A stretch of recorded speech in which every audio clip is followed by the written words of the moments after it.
सबको जय मसीह की। परमेश्वर का धन्यवाद हो कि परमेश्वर ने आज मुझे पूरे दिन संभाल कर रखा, इसलिए मैं परमेश्वर का बहुत बहुत धन्यवाद करता हूँ। और परमेश्वर का अनुग्रह है, दया है, जो हम सबको संभालता है, आने और जाने हमारी हर तरफ से मदद करता है। इसलिए हम परमेश्वर का पूरे दिल से, हृदय से परमेश्वर का धन्यवाद करना चाहिए। हालेलुया। मैं जो काम करूँगा परमेश्वर से पूछ के करूँगा। मैं प्रार्थना करना चाहता हूँ, गीत गाना या वचन सुनना, कोई भी काम हो, सब कुछ परमेश्वर से पूछ के करना चाहिए, ताकि परमेश्वर उस बातों में हमारी सहायता और मदद करता है। इसलिए मैं परमेश्वर का धन्यवाद करूँगा और प्रार्थना करूँगा। जीवित पिता, मैं आपका लाख लाख धन्यवाद करता हूँ। यीशु, आप महान और दयालु ईश्वर हैं। आप राजाओं के राजा परमेश्वर हैं। आप उद्धारकर्ता परमेश्वर हैं।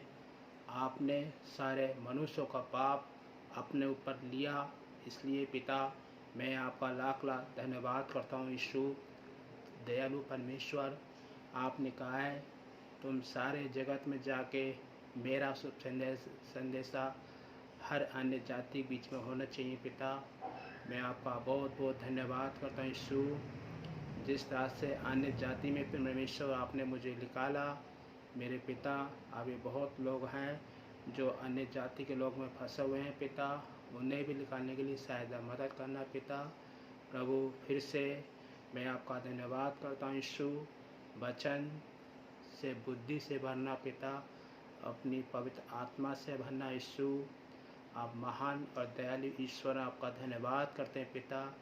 हर एक व्यक्ति आपके सामने घुटना टेकने पाए, हर एक व्यक्ति यीशु को अच्छी तरह से जानने पाए। पिता धन्यवाद के साथ यीशु के नाम से मांगता हूँ, आमीन। मैं वचन से फिर से आपके पास आया हूँ। मेरे संग वचन निकाल सकते हैं। मत्ती अध्याय उसका 8वां और 8 अध्याय से लेके उसका 23। यीशु ने तूफान को शांत किया। यीशु ने तूफान को शांत किया। जब हम देखते हैं, जब यीशु मसीह नाव पे चढ़ा और उसके चेले भी नाव पे चढ़े थे, जब नाव आगे बढ़ चुकी थी और बीच लहरों के बीच में थी और बीच जगह में थी, तो बाइबल का वचन बताया था, मैं उससे पढ़ना चाहता हूँ। इसमें इस तरह से लिखा है, जब वह नाव पे चढ़ा तो उसके चेले पीछे हो लिए और देखो झील में एक ऐसा बड़ा तूफान उठा कि नाव लहरें से ढकने लगी और वहाँ सो रहा था। तब चेलों ने पास आकर उसे जगाया और कहा, हे प्रभु हमें बचा, हम नष्ट हुए जाते हैं। तब उसने कहा, हे अविश्वासियों, तुम क्यों डरते हो? तब उसने उठकर आंधी और पानी को डांटा और वह शांत हो गए। और वे अचंभा करके कहने लगे, ये कैसा मनुष्य है कि आंधी और पानी भी उसकी आज्ञा मानती है। हालेलुया। इस बात को कौन कह रहा है? यीशु मसीह के चेले बोले, ये कैसा मनुष्य है जो आंधी और पानी भी इसकी आज्ञा मानती है। हालेलुया। तो हम परमेश्वर का धन्यवाद करते हैं कि यीशु मसीह आग को भी शांत कर सकता है। अगर यीशु मसीह जहाँ आग लगती हो तो परमेश्वर उसे भी डांट देगा तो वो आग शांत हो जाएगी। तो मैं वचन से इस बात को कहना चाहता हूँ, जब यीशु मसीह और यीशु को चेले जब नाव पे चढ़े तो बहुत बड़ा तूफान आया था। इतना भयंकर तूफान था कि वो जो लहरें थीं जहाज़ से टकराने लगी थी। जब जहाज़ से टकराने लगी तो उसको जो चेले थे, जो अपने चेले थे, वो लोग डर गए थे। किस लिए डर गए थे? उन्हें अपनी आँखों से वो तूफान देखा और अपनी आँखों से वो लहर देखी। शायद उस जगह पे हम लोग होते या नाव में बैठे होते, अगर तूफान या आंधी अगर बहुत तेज़ की आती है, अगर नाव से टकराती तो हम लोग क्या करते? हम लोग यही करते, परमेश्वर से प्रार्थना करते। मगर हमने इस तरह से देखते हैं, जब तूफान बहुत ही तेज का और आंधी बहुत तेज की और लहरें इतनी भयंकर थीं, वो नाव से टकराने लगी। और देखते हैं यीशु मसीह जो चेले थे उनका विश्वास डगमगाने लगा था और वो यीशु मसीह के चेले थे, डर गए थे, आंधी और पानी को देखकर डर गए थे। तो हम जब देखते हैं झील में एक ऐसा बड़ा तूफान उठा कि लहरें और और देखो झील में एक ऐसा तूफान उठा कि नाव लहरें से ढकने लगी। लहरें जो थी बहुत भयंकर थी और वो जो लहरें थी वो किससे टकराने लगी? नाव पे, जहाँ यीशु मसीह था और उसके चेले थे। और वो सो रहा था। कौन सो रहा था? यीशु मसीह सो रहा था। तब चेले ने पास आकर उसे जगाया और कहा, हे प्रभु हमें बचा, हम नष्ट हुए जाते हैं। हालेलुया। कौन बोला? चेले बोले, हे प्रभु हमें बचा, हम नष्ट हुए जाते हैं। उसने कहा, हे अल्पविश्वासी तुम क्यों डरते हो? इस शब्द किसने कहा? प्रभु ने कहा अपने चेलों से, हे अल्पविश्वासी तुम क्यों डरते हो? तब उसने आंधी और पानी को डांटा और वो शांत हो गया। हालेलुया। कौन? यीशु मसीह उठा, वो उन्हें आंधी और पानी को डांटा, वो शांत हो गया। मेरे मित्रों, मैं परमेश्वर का धन्यवाद करता हूँ। जब हम यीशु मसीह पे विश्वास करते हैं तो हमें डरने की ज़रूरत नहीं है। हम कैसे भी स्थिति में होए, कैसी भी परेशानी में होए, परमेश्वर हमारे सहायक है। हालेलुया।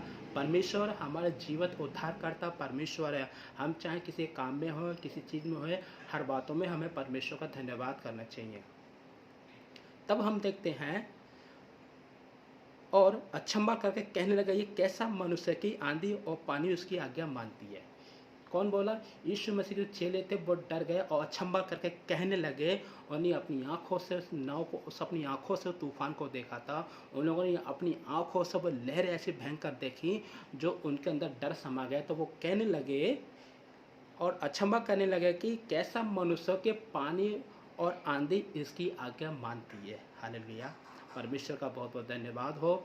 और हम भी जब देखते हैं तो अल्पविश्वासी तुम क्यों डरते हो, तो इसमें देखते हैं यीशु मसीह के चेले थे, वो डर गए थे और घबरा गए थे उनका विश्वास में की कमी घटी की वजह से। तो परमेश्वर ने ये शब्द बोला था, कहा गया, हे अल्पविश्वासी तुम क्यों डरते हो?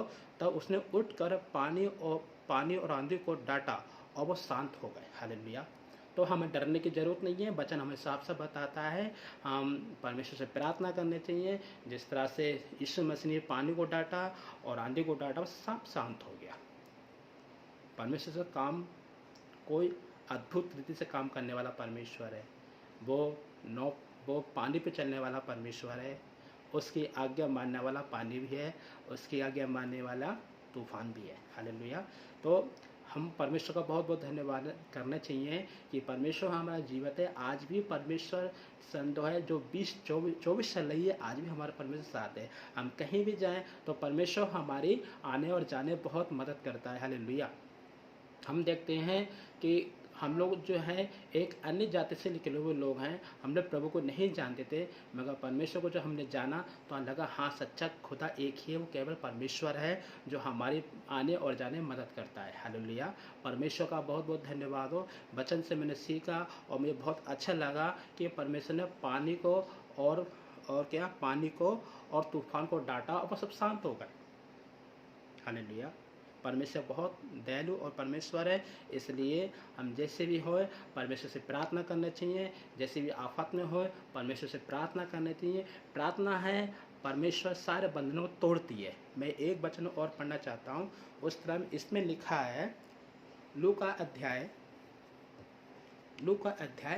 उसका 34 में लिखा है इस तरह से, वहाँ इसमें लिखा है, हे यीशु नासरी, हमें तुझसे क्या काम है? तू हमें नष्ट करने आया है? मैं जानता हूँ तू कौन है, तू परमेश्वर का पवित्र जन है। यीशु ने उसे डांट कर कहा, चुप रहे और उसमें से निकल जा।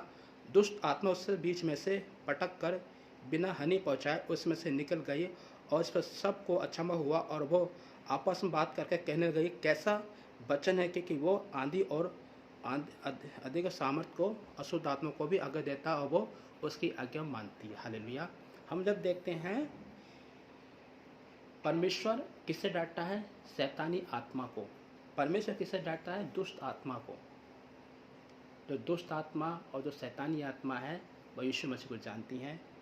तो हम जब देखते हैं, हे यीशु नासी, हमें तुझसे क्या काम है। ये कौन बोल रहा है?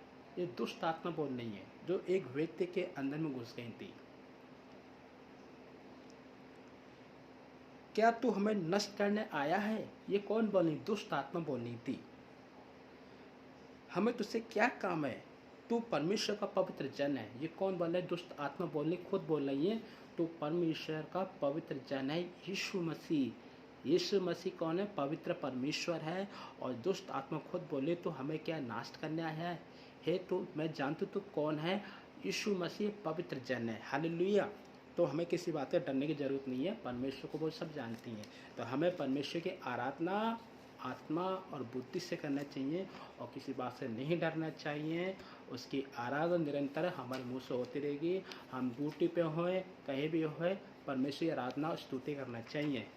मैं एक वचन और पढ़ना चाहता हूँ। पत्रस, दूसरा पत्रस,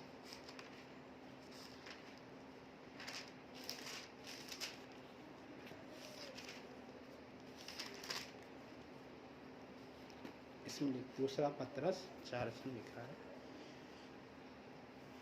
क्योंकि जब परमेश्वर ने स्वर्गदूत को जिन्हें पाप किया नहीं छोड़ा वरन नरक में भेजकर अंधकार कुंड में डाल दिया ताकि न्याय के दिन वो बंदी रहे, और प्रचंड युग के संसार को भी ना छोड़े वरन भक्तिहीन संसार पर महाजल पहले भेजा। पर धर्म के प्रचार नूह समय 8 व्यक्ति को बचा लिया और सदम और अमोरा के नगर को विनाश ऐसा दंड दिया कि उन्हें भस्म करके राख में मिला दिया। हालेलुया।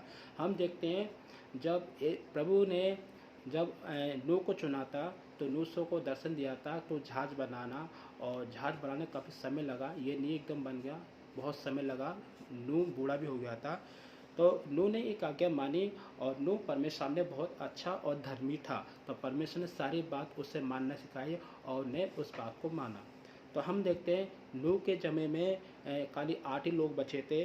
काफ़ी समय पुरानी बात है, बाइबल पढ़ो तो बाइबल हमें सारा अध्ययन बताएगी। तो नूह के समय में सिर्फ 8 लोग थे। जो 8 लोग थे वो उसका अपने ही रिश्तेदार थे। अपने 3 पुत्र थे और 3 बहू थी उनकी और उनकी पत्नी और उनका बेटा और वो खुद 8 परिवार थे। तो वही 8 लोग बचे थे और बाकी लोग जिसने आगे नहीं मानी वो सारे क्या नष्ट हो गए और सारे जल प्रलय से सब मर गए थे। जानवर, पक्षी, रेंगने वाले कीड़े और संसार में जितने पेड़ पौधे थे सब डूब मरे थे।